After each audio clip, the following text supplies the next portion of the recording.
Gene Munoz, it's so exciting to catch up again. You've been traveling a lot. And then, of course, you heard about the disaster that happened in Western North Carolina. And we've worked with so many artists out there. I wanted to do a little video on what we know so far. Good morning, Martin. It's good to see you again. Yes, I did return from travels to the news of the catastrophic event out here in the mountains and was very concerned about the artists, especially that you and I had worked with since we knew so many out there and had helped them and talked with them about their businesses previously. Having reached out, I wanted to share some news with you about how they're doing and some ways we can help. One of the things is just concentration of artists out there. There's so many amazing artists in that whole area that have been profoundly affected, and they're little individuals sprinkled all over the mountains and valleys.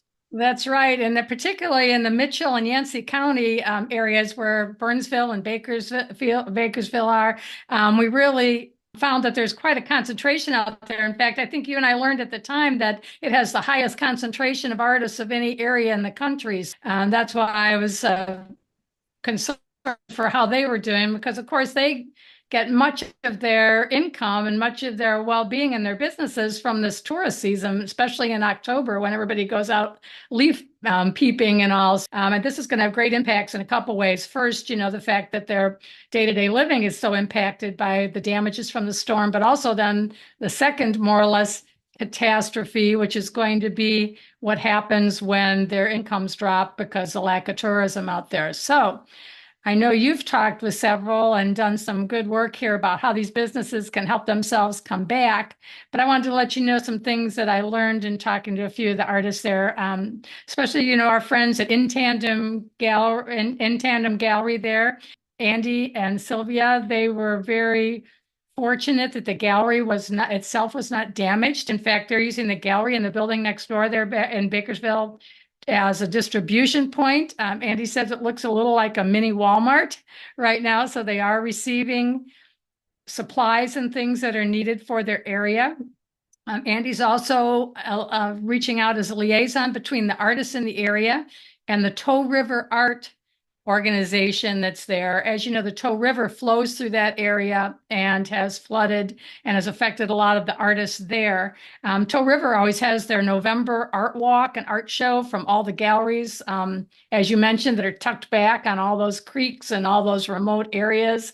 So those artists were badly affected along that route, and that of course that gallery walk will not be occurring this year. So they're working together to see what the needs are of the artists, and they have a place that people can donate, and that place is the Toe River Art organization, and that's helping artists specifically in the area based on their needs, and is going to be a very reputable place where people can help. I'll make sure to put that in the link below. I've already added it to my how to help article that's on LinkedIn. So they're both there. And as we find out about any of the ones we know personally and worked with, if they are either open for online service or open for people to, once they're open for people to visit, I'll be updating that as well. So I did hear at least In Tandem Gallery, he is attempting to respond in batches to people ordering online. So Right. I added them to the list. But as if any of them see this video, just know if we've known or worked or you've been in my class, I'm trying to work through people, Gene, that I at least directly know to make sure I verified where the money's going. And so that's what I've done with Right. this list. Or I state just haven't verified so they know. But sometimes in a disaster like this, just finding an individual business you can help and do something, and then maybe another one. And these little pockets, it has a ripple effect through the whole area. That's right. And as you said, In Tandem Gallery is operating. They said they can travel on Tuesdays to the post office in Tennessee nearby that's open that they can ship from. If you look at their website, they have the details about that. I also talked with outside of this area in the Weaverville area, Sue Hins at Salvatera Pottery.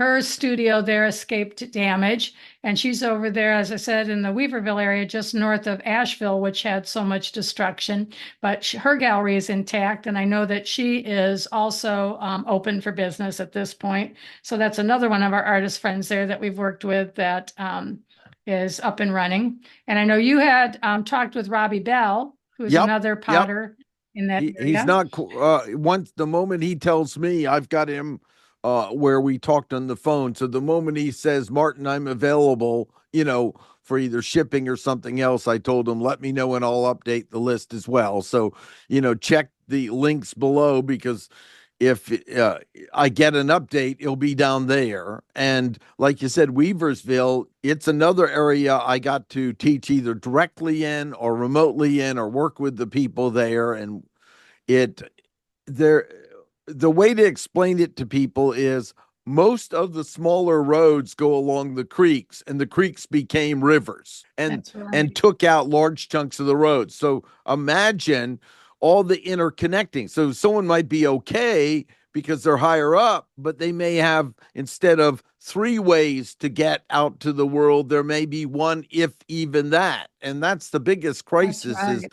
so you can't just flick a switch and rebuild a road that's been built over many years. And so they're working as fast as Right. possible and finding routes. And I'm sure once there's a route for people to come in and see the place, we'll be sharing that as well. But it's just the devastation is unfathomable as I keep understanding it more. And I'm active in amateur radio. They were one of the primary people reaching out and they were the communications, because the cell phone failed, the power failed, and then the emergency service sort of failed. But the biggest thing is got so overloaded, the Viper system they use, that they couldn't communicate. And not only that, a lot of emergency services, some of the fire stations and EMS stations and police stations were wiped out too in this thing. So Yes. they're all working hard to build and connect. And the impressive thing is just the fortitude and how people are helping each other, and they are working as finding ways to work as a team. And this is something you and I know from being out there. They do care about their neighbor and how they're doing, even if it's a few miles away. And this is the mountains of North Carolina. Well, yeah, as you said, these are good people with a big sense of community out there. And from what I understand, as of yesterday, there is some scattered power coming back in this particular area of Mitchell and Yancey County, although it's very scattered. Cell service and internet service is still very scarce. The sewer and water is not back yet, and it's hard to imagine being without water for this long. So we know there's still quite a bit to be done there. And as you mentioned, if you've ever gone to Western North Carolina into this area, you're traveling all the little back roads to visit these artists and these galleries and to see their work. And they do come together in some of these galleries. I did want to mention that the collaborative cooperative gallery Micah gallery there in Bakersville also escaped damage. And I'm not exactly sure what their status is right now, but that gallery represents lots of the artists in the area. So people who would like to support the artists in the area through purchasing art might also look at Micah Gallery there and see what they can do there. And so I think there's multiple ways, as you've said, to help support the artists in the area. One is certainly by continuing to look for opportunities to enjoy and purchase their art, but also to donate directly to the help that's being given to them to restore, their homes and their livelihood in the area. Yeah, excellent. Well, we'll be doing more as we get this, but Gene, thank you for your automatically reaching out as well. And some of these people, maybe once a day or every other day, are getting to a location where they can even get a text message through or a phone call or something. We'll be updating as it goes along, because we want to keep bringing the attention. They are fierce in getting back online and getting facilities and being available, because we got to rebuild that beautiful area of our state.